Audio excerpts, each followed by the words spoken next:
17 बार कन्हैया ने जरासंध को परास्त किया। 18वीं बार में जरासंध अपने मित्र कालियबन को लेके आया है। तो श्याम सुंदर ने कालियबन को एक गुफा में लेके गए हैं। बरसों से मुचकुंद उस गुफा में सो रहे थे। कन्हैया ने पीताम्बर ऊपर डाल दिया। कन्हैया आगे बढ़ गए। कालियबन ने मुचकुंद में एक लात मारी है। वो नहीं समझ पाया कि ये मुचकुंद है या कृष्ण है। मुचकुंद की जब आंख खुली है तो आंखों से तीव्र ज्योति निकली है, जिससे कालियबन जल के नष्ट हो गया। द्वारका का निर्माण कराया है। उद्धव जी को वृंदावन में भेजने के बाद में गोपियां को ज्ञान दिलवाया। गोपियां से उद्धव जी को प्रेम प्राप्त हुआ है। दोनों की तपस्या पूरी हुई है।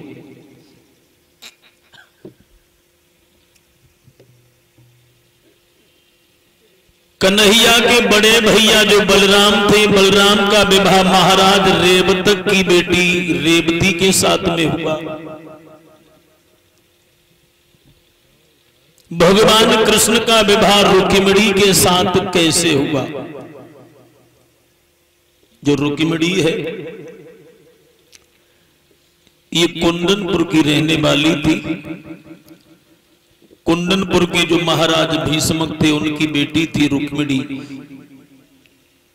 महाराज भीष्मक के 5 पुत्र थे। 5 पुत्रों के बाद में रुक्मिणी का जन्म हुआ था।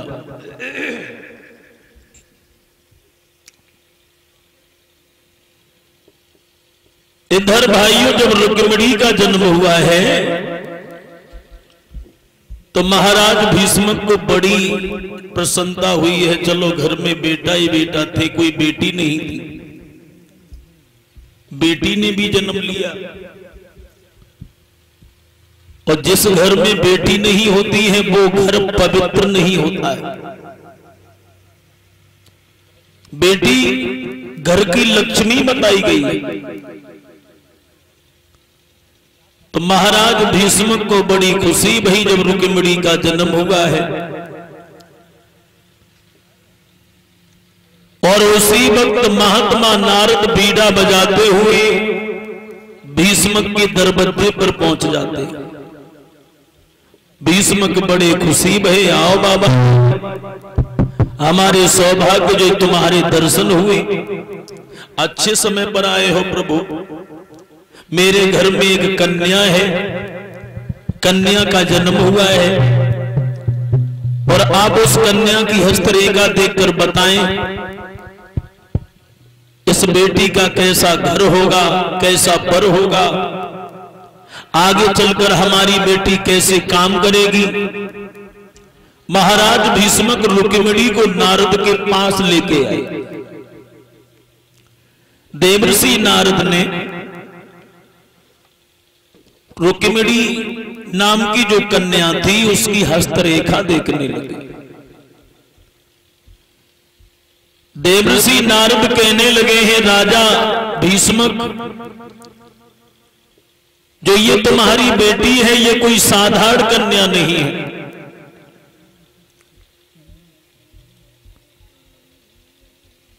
ये साक्षात देवी का अवतार है।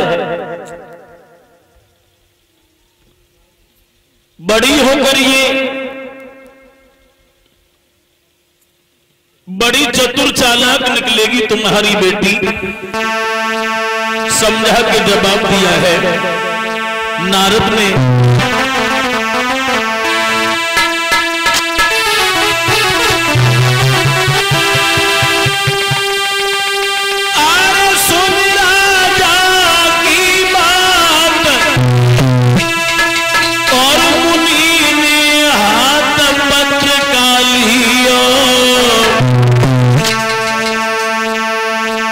सोभी पाती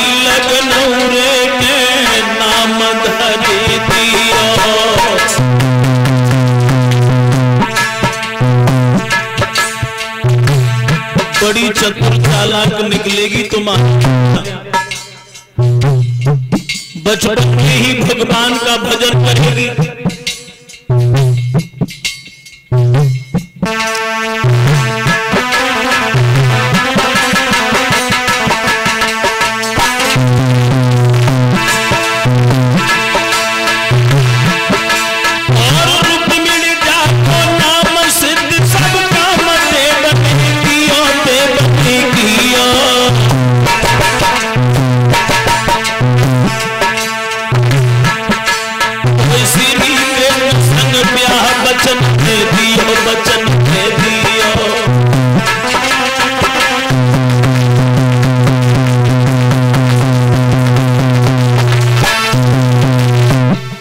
समझा के जवाब दिया है, तुम्हारी बेटी बचपन में ही भगवान का भजन करेगी और बड़े होने पर तुम्हारी बेटी का विवाह द्वारकाधीश कृष्ण के साथ होगा। भगवान कन्हैया तुम्हारे दामाद बनेंगे। और जो ये बात सुनी है कि भगवान कृष्ण दामाद बनेंगे,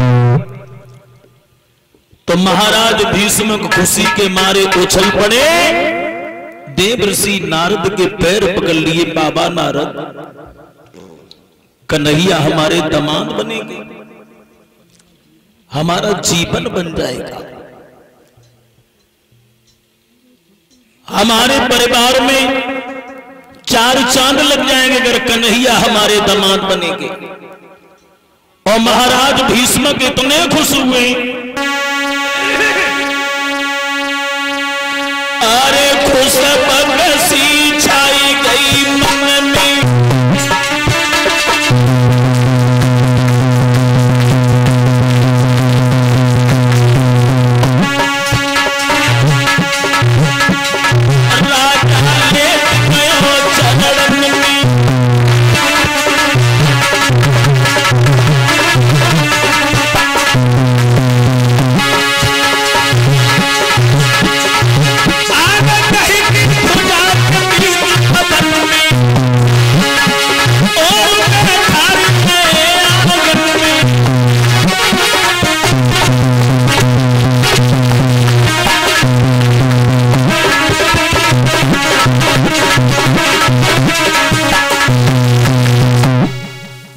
नारद बन गई जिंदगी। मेरे दामाद अगर कन्हैया बनेंगे तो हमारे परिवार सुधर जाएगा, हमारा खानदान पवित्र हो जाएगा। देवर्षि नारद तो चले जाते हैं। वो रुक्मिणी नाम की जो कन्या थी वो धीरे धीरे धीरे धीरे बड़ी होने लगी। एक बार कुंदनपुर में महात्मा जी आए और महात्मा जी दरबज्जे दरबज्जे पर भिक्षा कर रहे हैं। एक गीत गुनगुनाने लगे महात्मा जी कि ब्रज भूमि में हुआ है अवतार कन्हैया का, सौभाग्य है उन्हें हो दीदार कन्हैया का। ब्रज भूमि में हुआ है अवतार कन्हैया का। इधर महात्मा जी जो गीत गा रहे थे, जो रुक्मिणी ने ये मनहारी गीत सुना तो रुक्मिणी उसी दिन से भगवान कृष्ण की दीवानी बन गई और रुक्मिणी सोचने लगी कि ब्रजभूमि में कन्हैया का अवतार हो गया है। तो रुक्मिणी ने यह संकल्प किया कि शादी करूंगी तो मैं कृष्ण के साथ में करूंगी, वरना किसी दूसरे के साथ हम शादी कर नहीं सकते। सारे जीवन भर में कन्हैया की उपासना करती रहूंगी, इस जन्म में अगर हमारी शादी नहीं भई तो मैं दोबारा जन्म धारण करूंगी, लेकिन कृष्ण के अलावा दूसरे के साथ हम शादी नहीं करेंगे।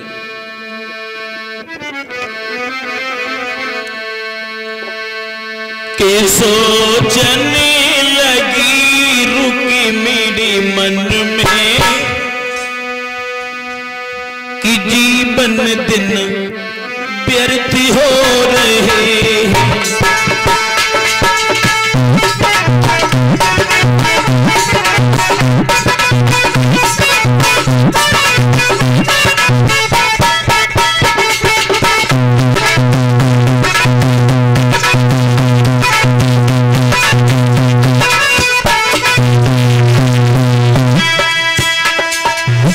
रुक्मिणी ने मन में विचार किया है, सोचने लगी रुक्मिणी मन जीवन व्यर्थ हो रहे हैं।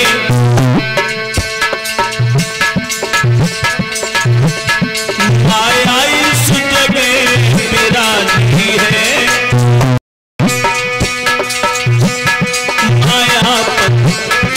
सो रहे।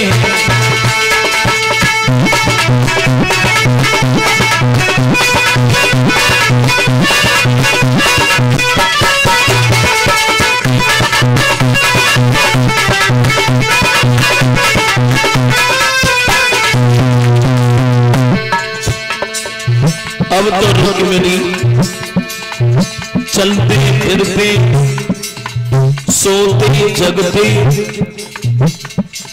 भगवान कन्हैया के नाम का ही गुणानुवाद करती।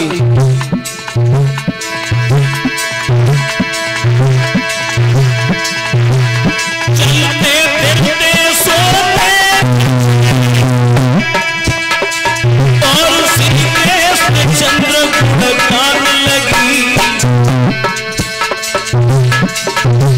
सखियन में जो चर्चा छिड़कावे मोहन के गीत सुनान लगी।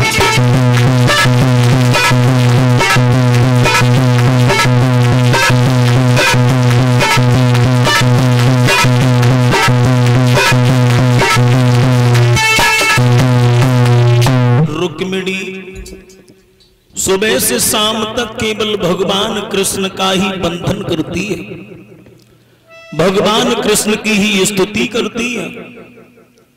अगर कई सखियाओं में चर्चा छिड़ जाती है तो भगवान कृष्ण की चर्चा करती है। इतनी बड़ी भक्तिन थी रुक्मिणी। धीरे धीरे धीरे धीरे रुक्मिणी बड़ी हो गई और रुक्मिणी जब तंदुरुस्त हुई है, रुक्मिणी की जो मां थी शुद्धमती, शुद्धमती को चिंता हुई कि हमारी बेटी रुक्मिणी शादी के योग्य है। मैं अपने पति को बुलाऊंगी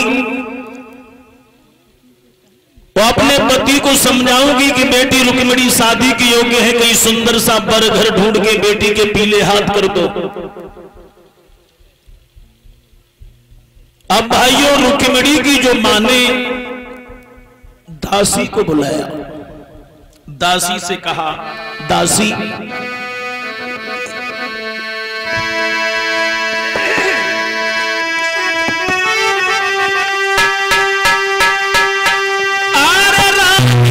मन में कही और लली हुई गई बड़ी मेरी सियानी के बड़े की सुता हुई गई है, मन में सोच उठी महारानी।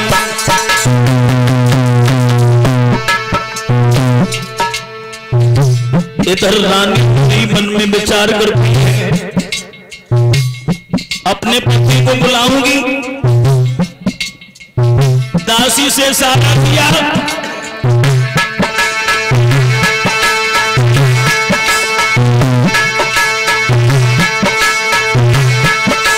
और हाथ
इस तरह से महाराज भीष्मक महलों में आ गए और जैसे ही महलों में आए हैं तो सुद्धमती ने कहा, महाराज रुक्मिणी सियानी हो गई है, शादी के योग्य है।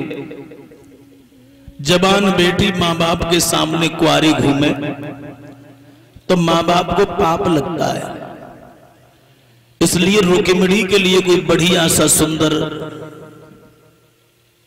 घर और बर ढूंढ के बेटी के पीले हाथ कर देने चाहिए। ये माता पिता का कर्तव्य हुआ करता है। महाराज भीष्मक बोले, ये बात तो तुम सत्य कह रही हो। अरे मैं तो ये बात भूल ही गया था, लेकिन आज मैं राज दरबार में जाकर सबसे पहले बेटी रुक्मिणी की शादी के बारे में ही बात चलाऊंगा। अब महाराज भीष्मक वहां से चले ही राज दरबार में पहुंच गए और राज दरबार में पहुंचने के बाद में महाराज भीष्मक ने कहा, दरबार में बैठे हुए सभी भाइयों, हमारी बात पर ध्यान दीजिए। आज राज दरबार का काम थोड़े समय के लिए बंद कर दिया जाए। आज हम बेटी रुक्मिणी की शादी के बारे में बात करेंगे।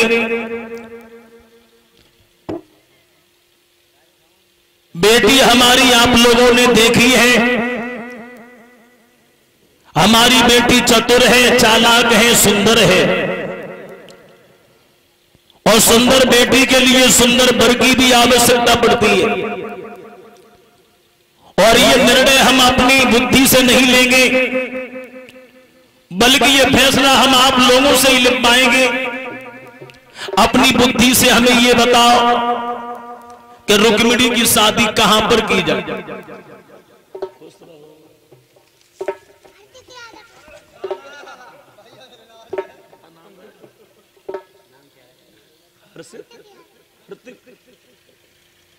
और ये हार्दिक यादव की तरफ से,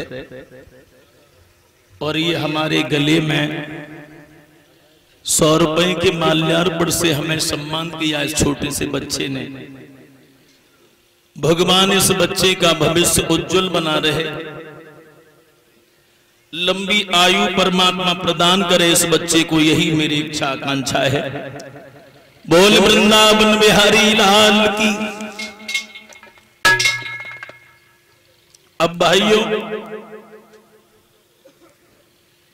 महाराज भीष्मक की बात सुनी है तो दरबार में जितने भी लोग बैठे थे अपनी अपनी बुद्धि से राजाओं के नाम बताने लगे।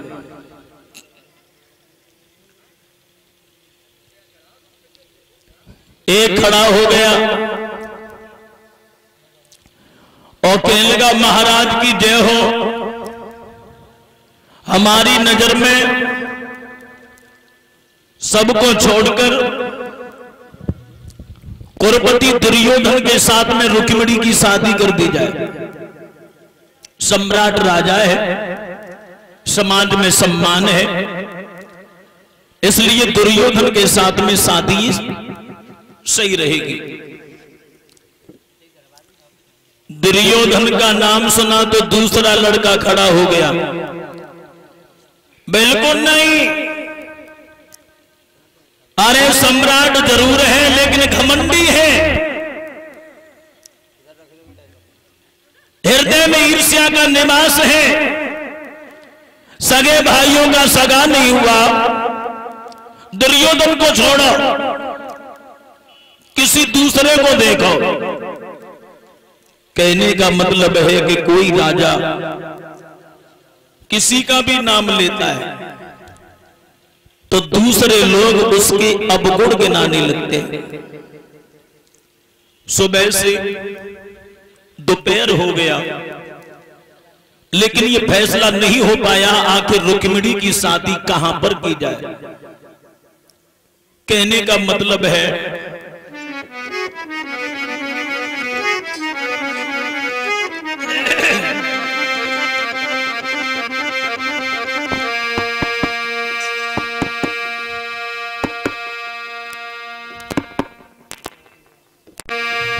दरबार में बारी बारी से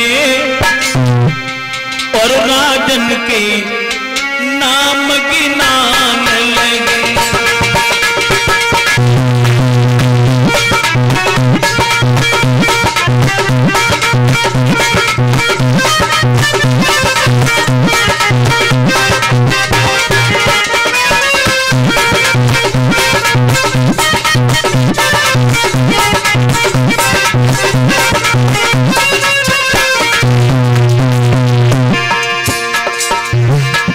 राज दरबार में बारी बारी से राजाओं के नाम बताने लगे हैं। दरबार में बारी बारी और नाम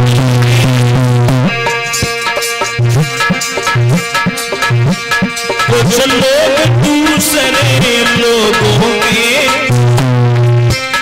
कुछ गुड़िया एक बताने लगे।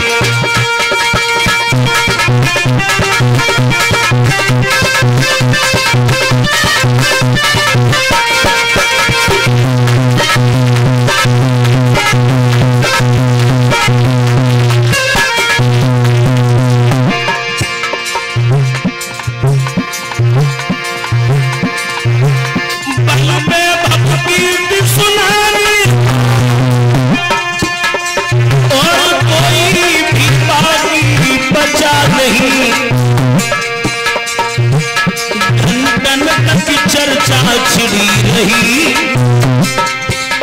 पर प्यार कहीं नहीं हुआ नहीं।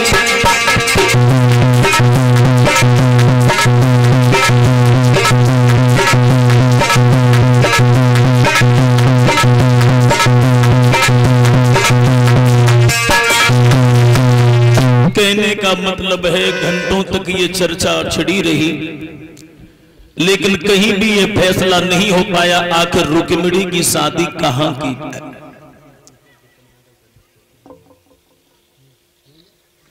51 रुपए हमारे पास आए हैं विपिन यादव की तरफ से, जो इसी ग्राम गणेशपुर के रहने वाले हैं। भगवान सदैव घर में सुख शांति बनाए रहे। जब ये फैसला नहीं हो पाया कि रुक्मिणी का विवाह कहां पर किया जाए तो सबसे छोटा बालक बैठा था खड़ा हो गया, हाथ जोड़ के दरबार में खड़ा हुआ। महाराज क्या हम भी बोल सकते? महाराज भीष्मक बोले क्यों नहीं, बोलने का अधिकार सबको बराबर है, बोलिए। छोटा बालक बोला महाराज सबको छोड़ के हमारी बुद्धि में द्वारिकाधीश कन्हैया का नाम आया है। द्वारिकाधीश कृष्ण के सामने भूमंडल के जितने भी राजा हैं एक सूर के सामने दीपक दिखाना है। अगर कन्हैया के साथ में विवाह कर दिया जाए तो रुक्मिणी का जीवन बड़े चैन से कटेगा। और जो इतनी बात सुनी वैसे ही महाराज भीष्मक उछल पड़े, छोटे बालक को अपने कलेजे से लगा लिया। बेटा तुमने तो मेरी मोह की बात ही छीन ली। अरे ये मेरा इरादा था और ये बात हमसे बहुत पहले नारद ने भी कहा था। हो गया फैसला, नाई ब्राह्मण को बुला लिया जाए और द्वारिका नरेश महाराज उग्रसेन को सूचित किया जाए कि कुंदनपुर नरेश अपनी बेटी का रिश्ता लेके आ रहे हैं।